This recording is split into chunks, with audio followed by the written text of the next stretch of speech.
Le groupe B qui a lui aussi livré son verdict ce soir. Alors là, c'était une fin de match complètement folle sur les terrains et dans la rédaction, je peux vous le dire. L'Égypte qui partage les points face au Cap-Vert de partout, sans Mohamed Salah, le joueur de Liverpool qui est blessé, peut-être jusqu'à la fin de la compétition. On verra, il était en tribune en tout cas ce soir pour assister à la prestation de son équipe des Pharaons, loin d'être maître de leur sujet encore une fois dans cette CAN, mais ça passe finalement.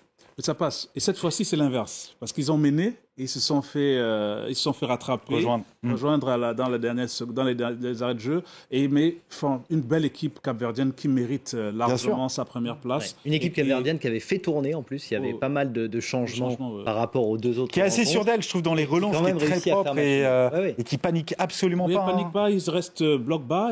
Mais par contre, quand ils sortent, ça va très vite. Ça va très vite sur les côtés. Ça se projette très vite. Non, franchement, une belle équipe capverdienne. Cap-Vert qui confirme aussi finalement. Oui, finalement, en dehors de, je crois, 2015, chaque fois qu'ils arrivent, ils sortent des poules.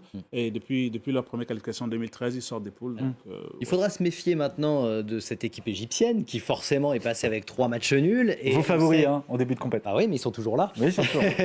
Et on sait que c'est une nouvelle compétition qui démarre, évidemment, à partir des 8e de finale. On sait d'ailleurs, les Égyptiens, ils s'en sont sortis face au Mozambique avec un but de Salah à la dernière minute.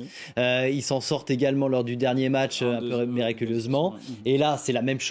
Et vous savez ce qui les qualifie ? C'est une erreur du gardien du Ghana qui, normalement, doit laisser sortir une frappe anodine du Mozambique.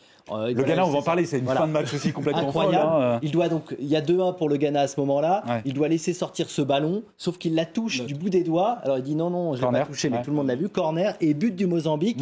Ce qui fait que l'Égypte est qualifiée ce soir grâce à cette main, une main de Dieu avec finalement. 3 points, il y avait quand même une chance qu'elle se qualifie dans le troisième. Mais là, au moins, ils sont sûrs d'être qualifiés. Je me demande si c'est pas le pire deuxième de l'histoire, parce qu'à 3 points, il faudrait aller chercher. Ce qui va être intéressant maintenant pour l'Égypte, c'est la gestion de Salah, parce que Salah, on entend dire qu'il va aller se faire soigner en Angleterre, que peut-être qu'il en a plus que pour le reste de la compétition, donc il ne reviendra peut-être jamais. Certains parlent de 25 jours. Il faut que, à mon avis, ça soit très vite réglé dans le vestiaire, que très rapidement on sache si Salah va pouvoir revenir ou non, parce qu'il faut quand même qu'il joue libéré. Et si jamais il revient, il peut pas revenir, que la blessure est trop longue, est-ce qu'il faut qu'il parte ?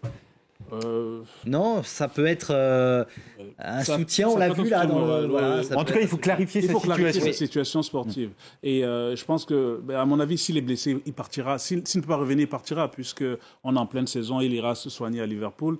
Mais c'est vrai que il peut revenir pour un match, pour la finale, s'ils sont qualifiés. C'est vrai que c'est toujours un boost. Aujourd'hui, on le voyait bien, très, très concerné par le match. Donc oui, ça peut être un boost, mais il vaut mieux clarifier. Ils peuvent le faire pour lui aussi. Il n'a jamais gagné la compétition, donc peut-être qu'il peut y avoir cet esprit-là chez ses coéquipiers. Voilà, il y a évidemment beaucoup de lacunes dans cette équipe égyptienne, mais il y a aussi du courage. On l'a vu, ils n'ont du pas courage et il lâche rien. À encaisser autant de buts, ça fait 2 buts par match. C'est pas habituel chez cette équipe. Mais on se rappelle de leur phase de groupe qui avait été très très laborieuse également au Cameroun.